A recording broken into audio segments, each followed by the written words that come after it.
मित्रों, मैं आज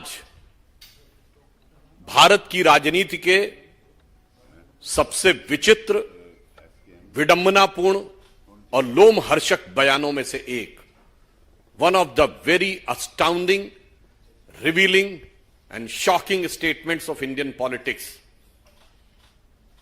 की तरफ आपका ध्यान आकृष्ट करना चाहूंगा।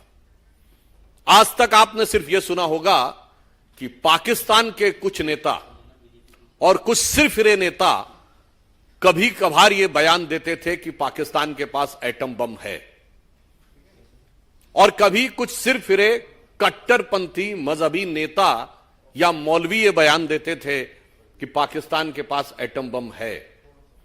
पर आज पहली बार इंडी गठबंधन के एक अत्यंत वरिष्ठ और सिरमौर नेता फारूक अब्दुल्ला साहब ने यह बोला है कि पाकिस्तान के पास एटम बम है। यानी जो वहां के कभी शायद इक्का दुक्का मौकों पे छोड़ के वहां के किसी सीरियस नेता ने नहीं बोला, वहां के सिर्फ पाकिस्तान के सिरफिरे नेताओं ने बोला, इंडी गठबंधन के सिरमौर नेता वो बोल रहे हैं। और यहां पर सवाल सिर्फ एक बयान का नहीं है। मैं इंडी गठबंधन और कांग्रेस पार्टी से 7 सीक्वेंस कोट करना चाहता हूं जो पिछले एक हफ्ते में हुए हैं। नंबर 1, पाकिस्तान के पूर्व मंत्री फवाद चौधरी इन लेटर एंड स्पिरिट ये बयान देते हैं कि बीजेपी की सरकार जानी चाहिए, मोदी हटना चाहिए, उसके बाद जो मर्जी होगा कर लेंगे। ये शब्दशः और भावशः वही है जो विपक्ष के नेता कहते हैं। फिर दूसरी घटना होती है, second sequence, the same Fawad Chaudhry. और मैं पुनः याद दिला दूं, ये फवाद चौधरी वही है जिसने कहा था कि पुलवामा तक मैंने घुस के मारा है, ये सरकार के मंत्री के रूप में। फिर same Fawad Chaudhry, second point, अब वो जवाहरलाल नेहरू को महान सोशलिस्ट और राहुल गांधी को साहब कहते हैं। देन थर्ड सीक्वेंस, महाराष्ट्र में नेता प्रतिपक्ष विजय वडेट्टीवार 26/11 के हमले में, जिसमें कांग्रेस की सरकार ने भी पाकिस्तान को दोषी माना, और यह बात अंतरराष्ट्रीय एजेंसियों, एफबीआई के इन्वेस्टिगेशन से लेके सब जगहों पर पाकिस्तान ही दोषी है। हाफिज सईद उसका कर्ता धरता, और उसके लिए इवन कांग्रेस की सरकार ने पाकिस्तान से भी उसको मांगने के लिए रिक्वेस्ट, गुजारिश, दरख्वास्त दी थी, और वो उस पर कवर फायर देने की कोशिश कर रहे हैं। मुझे नहीं लगता है कि पाकिस्तान को ऐसा मॉरल कवर फायर कभी भारत के किसी नेता ने दिया होगा। Then comes the fourth event in the sequence, Punjab के पूर्व मुख्यमंत्री चरणजीत सिंह चन्नी पूंछ में हुए हमले पे जिस प्रकार का शर्मनाक बयान देते हैं, वो एक बार फिर पाकिस्तान की करतूतों पर पर्दा डालने का काम है। अब आप देखिए, ये सीक्वेंस लगातार आगे बढ़ता है। फिर fifth event in the sequence, आज ही सुबेरे फिर वही विजय वडेट्टीवार, महाराष्ट्र में कांग्रेस के नेता प्रतिपक्ष, अपने बयान पे कायम रह के एसएन मुशर्रफ की किताब कोट करते हैं। अरे मैं उनसे पूछना चाहता हूं, किसी XYZ की किताब का तुम्हारे लिए ज्यादा मायने, या आपकी सरकार में इन्वेस्टिगेटिंग एजेंसीज, आपकी सरकार के कोर्ट और आपकी सरकार द्वारा शहीद हेमंत करकरे को दिए गए अशोक चक्र, किसका क्या सम्मान अधिक है? अरे चंद कट्टरपंथी वोटों की सियासत के लिए पाकिस्तान को कवर फायर देने के लिए किस सीमा तक आप जाएंगे? क्या आप अपनी सरकार की जांच एजेंसी को झुठलाएंगे, आप अपनी सरकार के कोर्ट को झुठलाएंगे, और इन्वेस्टिगेटिव रिपोर्ट्स, अब किसकी मृत्यु कैसे हुई, किस गोली से हुई, यह बाकायदा जांच एजेंसी में आता है report. Then comes the sixth point, Congress के वरिष्ठ नेता, देखिए एक कश्मीर से, केरल से, शशि थरूर, बांग्लादेश के अखबार डेली स्टार में आर्टिकल लिखते हैं। पहले तो ये बात समझिए, चुनाव भारत में हो रहे हैं और जनमत बनाया जा रहा है बांग्लादेश में, और फिर वहां क्या लिखते हैं, मोदी हैज टू गो। भाई ये बांग्लादेशी अखबार में काहे लिख रहे हो भाई? और उसके उपरांत उसमें शब्द प्रयोग करते, इंडियन एडमिनिस्ट्रेटेड कश्मीर। कश्मीर नहीं, ये वो भाषा है जो पाकिस्तान प्रयोग करता है, Indian administered Kashmir. And then comes the 7th sequence, today's statement of Mr. Farooq Abdullah.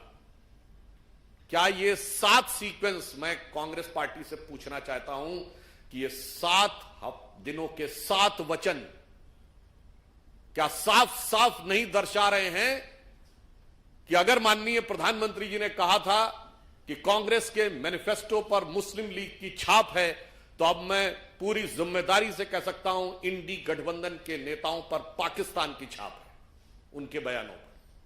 और छाप ही नहीं है, उनकी एक एक आवाज में पाकिस्तान की गूंज नजर आ रही है। वो उसके सुर में सुर मिला रहे हैं। मतलब मैं अगर ये बात कहूं कि ऐसा लगता है कि सरहद के उस पार उधर बैठे हुए हैं पाकिस्तान के लोग और इधर बैठे इंडी गठबंधन के नेता, और दोनों एक दूसरे से यह कह रहे हैं कि मिले सुर मेरा तुम्हारा तो मोदी लहर में कैसे मिले किनारा, क्योंकि ये पहले भी इसमें जा चुके हैं। और अगर यह कह दिया जाए कि इंडी गठबंधन के नेताओं में पाकिस्तान के चंद सिरफिरे नेताओं की आत्मा प्रवेश कर गई है, तो अतिशयोक्ति न हो। क्योंकि मैं अकेले सिंगल आइसोलेटेड बयान की बात नहीं कर रहा हूं, मैं एक पूरा सीक्वेंस बना रहा हूं। 7 दिनों के 7 वचन महज संयोग नहीं हो सकते, ये सोचा समझा खतरनाक प्रयोग है। और ये कितना खतरनाक है मैं इसलिए भी कह रहा हूं, विनम्रता और चुनौती से पूछता हूं राहुल गांधी जी और इंडी गठबंधन से कि आपका एक प्रमुख सहयोगी जो उस राज्य से आता है जहां से आप सांसद हैं, कम्युनिस्ट पार्टी कहती है भारत का परमाणु भंडार समाप्त कर देंगे, मैनिफेस्टो में कहते हैं, और दूसरा गठबंधन सहयोगी कहता पाकिस्तान के पास एटम बम है। मैं देश के करोड़ों लोगों से कहना चाहता हूं, इन दोनों का मिलाकर जवाब समझ लीजिए कि ये कितना खतरनाक खेल खेल रहे हैं। और मैं ये भी कहना चाहता हूं फारूक अब्दुल्ला साहब से कि आपने क्या शब्द प्रयोग किया कि चूड़ियां पहन रखी। मतलब आप भारत की स्त्री शक्ति का एक प्रकार से अपमान कर रहे हैं। ये सोच आपकी विदेशी सोच है। ये वही है जो राहुल गांधी जी कहते हैं शक्ति से लड़ना है। मैं बताना चाहता हूं भारत की नारी शक्ति में वो क्षमता रही है कि कित्तूर की रानी चेन्नम्मा से लेकर रानी दुर्गावती से लेकर रानी अहिल्याबाई से लेकर रानी लक्ष्मीबाई से लेकर रानी अबक्का से लेकर, जिसने समय पड़ने पर वो दिखाया कि रणचंडी की अतृप्त प्यास में दुर्गा का उन्मत्त हास में यम की प्रलयंकर पुकार जलते मरघट का धुआंधार। तो आपको नहीं समझ में आता होगा, ये राहुल गांधी के विदेशी सलाहकारों के, विदेशी मानसिकता वाले सलाहकारों को ये नहीं समझ में आता होगा। तो ये प्रकार से भारत की महिला शक्ति और स्त्री शक्ति का भी अपमान है। और इसलिए मैं ये बात कहना चाहता हूं राहुल जी से कि मैं आपकी तरह, जैसे आपने माननीय प्रधानमंत्री जी के लिए तू तड़ाक की भाषा, अपमानजनक भाषा की थी, मैं भाषा की वो मर्यादा न लांघते हुए साफ साफ पूछना चाहता हूं इंडी गठबंधन के लोगों से कि कांग्रेस वालों के लिए आदरणीय और अभिनंदनीय और हर राष्ट्रभक्त के लिए निंदनीय, राहुल गांधी जी आप जवाब दें कि ये 7 वचन क्या कह रहे हैं, ये आप किस षड्यंत्र के हिस्से बन रहे हैं और कौन सी शक्तियों के हाथ में खेल रहे हैं। मगर मुझे पूर्ण विश्वास है कि वो जवाब नहीं दे पाएंगे, क्योंकि उनकी स्थिति अब दयनीय हो गई है। और ये वैसी ही दयनीय है कि हमारे प्रधानमंत्री जी ने जो काम किया था बालाकोट स्ट्राइक में, तो याद करिए, मैं उनको याद दिलाना चाहता हूं और फारूक अब्दुल्ला साहब भी सुन लें कि हमने वो काम किया था कि पाकिस्तान की नेशनल असेंबली में पाकिस्तान के मेंबर ऑफ पार्लियामेंट ने उस समय के विदेश मंत्री शाह महमूद कुरैशी साहब को कोट करते हुए कहा था कि शाह महमूद कुरैशी साहब बैठे थे, आर्मी चीफ आए, और ये हमारा बयान नहीं है, फ्लोर ऑफ द हाउस पे पाकिस्तान की नेशनल असेंबली में पाकिस्तान के मेंबर ऑफ पार्लियामेंट का बयान है कि आर्मी चीफ के पांव कांप रहे थे और उन्होंने कहा खुदा का वास्ता है अभिनंदन को वापस कर दो वरना इंडिया शाम तक अटैक कर देगा। साहस ये होनी चाहिए, ना कि ये उस पराजित मानसिकता का प्रतीक कि बड़े और ताकतवर मुल्क होके आप सिर्फ, जो प्रधानमंत्री ने कहा, डोजियर देते रहे। वो डोजियर देते थे, अब ये मोदी जी की सरकार है जो डोज देती है, डोजियर नहीं देती है।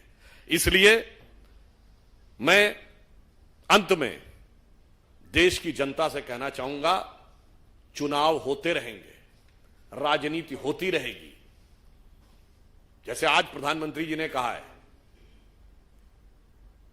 कि मोदी रहे न रहे, ये देश रहेगा। अटल बिहारी वाजपेयी जी कहते थे सरकारें आएंगी जाएंगी, चुनाव होंगे, सब कुछ होगा, मगर ये देश रहना चाहिए। तो मैं इसलिए देश की जनता से कहना चाहूंगा कि कहनी है एक बात, मुझे आज देश के प्यारों से संभल कर रहना, अपने घर में छिपे हुए गद्दारों से।